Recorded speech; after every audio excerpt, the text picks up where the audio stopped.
il Comune di Salamanna crede fortemente nell'importanza della lingua sarda perché, come sappiamo, è un qualcosa che è a rischio estinzione, purtroppo non possiamo non tenerne conto. Fra le iniziative che in genere portiamo avanti cerchiamo di coinvolgere maggiormente, sempre più maggiormente le scuole in particolare, attraverso dei laboratori, specialmente durante le iniziative che portiamo avanti, come può essere appunto Studios de Comunidades, Sapori d'autunno, che quest'anno sono unificate, ma così anche per la Mostra delle Erbe. L'idea è quella di utilizzare la lingua sarda nelle scuole e fare in modo che i ragazzi interagiscano con le generazioni invece più anziane. Unitamente a queste attività, un altro tipo di intervento che ci piace molto sottolineare è quello della riscoperta un po' di quelle che sono la storia del nostro paese attraverso lo studio di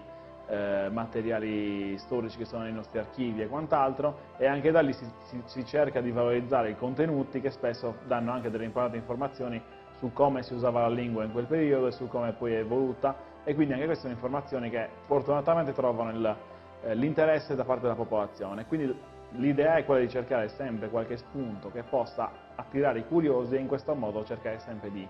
fare delle attività che coinvolgono il maggior numero di persone. Quindi una delle prossime attività che porteremo avanti sarà quella di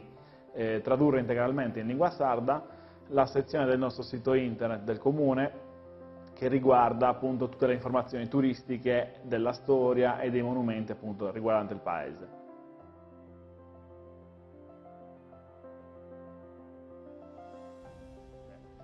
Per quanto riguarda progetti futuri, come dicevo prima, uno è quello del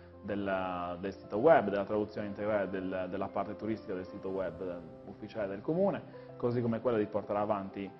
ogni anno una qualche iniziativa che si leghi alle scuole, quindi che si vada avanti con questo filone, è quello di cercare di legare la lingua sarda alle attività che facciamo.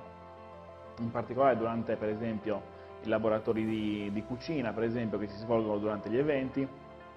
L'idea anche lì è quella di utilizzare la lingua sarda per spiegare cosa sono, per esempio, i piatti, come venivano fatti, in che modo si chiamavano gli ingredienti, insomma cose molto semplici che comunque hanno un forte appeal nel visitatore che in genere arriva e che per curiosità principalmente, ma poi anche per conoscenza pura, riesce poi a incamerare delle informazioni che altrimenti non avrebbe. Quindi l'idea è comunque sempre di investire almeno una piccola parte del nostro bilancio comunale in questo tipo di attività in modo da accrescere sempre un po' di più la conoscenza della lingua sarda.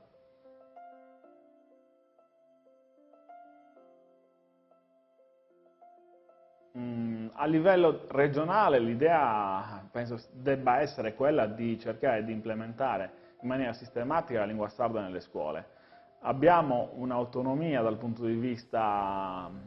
legislativo, dal punto di vista dell'ordinamento dell'istruzione, della cultura, che purtroppo non sfruttiamo. Possiamo avere potere nell'ambito dei programmi scolastici, non lo facciamo e questo è un po' buttarsi la zappa sui piedi. Il fatto che la lingua sarda venga studiata a scuola è un passo fondamentale affinché non venga percepita come un corpo estraneo dai ragazzi, perché spesso appunto viene sempre considerata come un dialetto. Quello che viene insegnato ai ragazzi è che è un dialetto, un qualcosa di rango inferiore rispetto a quella che è la lingua italiana ufficiale. Dobbiamo insistere in queste cose e oltretutto dovrebbe essere quasi un qualcosa di normale avere una segnaletica bilingue in tutta la Sardegna, invece è un qualcosa che è rimesso all'iniziativa dei singoli amministratori. Tutte queste tipo di cose che sembrano anche un qualcosa di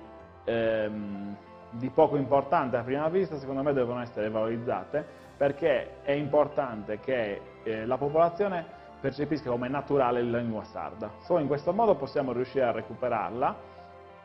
a diffonderla e a portarla al rango di lingua ufficiale, così come dovrebbe essere, essendo noi un popolo bilingue a tutti gli effetti, solo che dobbiamo semplicemente cercare di far maturare questo tipo di sentimento nella popolazione.